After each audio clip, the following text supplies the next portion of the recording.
Implementing a model of governance based on Aboriginal principles and traditions would reflect the diverse cultures, languages, and customs of Indigenous peoples across different regions. While it's essential to recognize that Aboriginal governance varies widely among communities, here's a general framework that draws inspiration from common Indigenous principles. 1. Decentralized and communal. Governance is decentralized, with decisions made at the community or clan level. Communities have significant autonomy and self-determination, respecting their unique traditions and practices. 2. Elders' Council. An Elders' Council consisting of respected community members provides guidance and wisdom. Elders' Council decisions are reached through consensus, reflecting the importance of collective decision-making. 3. Cultural Protocols. Cultural protocols and ceremonies play a central role in governance, reinforcing cultural identity and values. Decision-making often begins with acknowledgement of traditional lands and ancestors. 4. Oral tradition. Governance relies on oral tradition, storytelling, and oral histories to pass down knowledge, laws, and customs. Elders are key storytellers and knowledge keepers. 5. Environmental stewardship. Aboriginal governance prioritizes environmental sustainability and harmony with nature. Decisions consider the impact on the land, water, and future generations. 6. Restorative justice. Restorative justice principles emphasize healing and reconciliation over punitive measures. Dispute resolution processes involve community circles and mediation. 7. Gender equality. Many Aboriginal cultures emphasize gender equality and recognize the vital roles of both men and women in governance.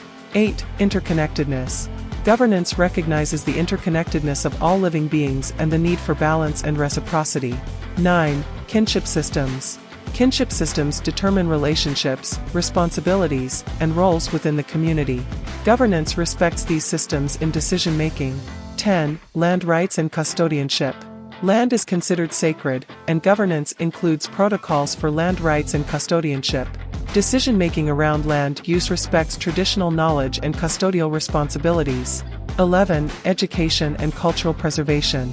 Education includes cultural teachings, language preservation, and intergenerational knowledge transfer. Cultural centers and programs support cultural preservation. 12. Local economies. Economic activities are often community-based and sustainable, supporting self-sufficiency. Traditional practices like hunting, fishing, and farming are integrated into the economy. 13. Cultural diversity. Aboriginal governance recognizes the diversity of Indigenous cultures and languages. Efforts are made to respect and preserve cultural diversity. 14. Collaboration and treaty agreements. Collaboration and treaty agreements with neighboring Indigenous groups and governments promote peaceful coexistence and shared resources. 15. Self-determination. Self-determination is a fundamental principle, allowing Indigenous communities to define their governance structures and priorities. This model respects the rich diversity of Aboriginal governance traditions while emphasizing common principles of community autonomy, cultural preservation, environmental stewardship, and self-determination. It recognizes that Indigenous governance is not static but evolves as communities adapt to contemporary challenges while upholding their cultural heritage.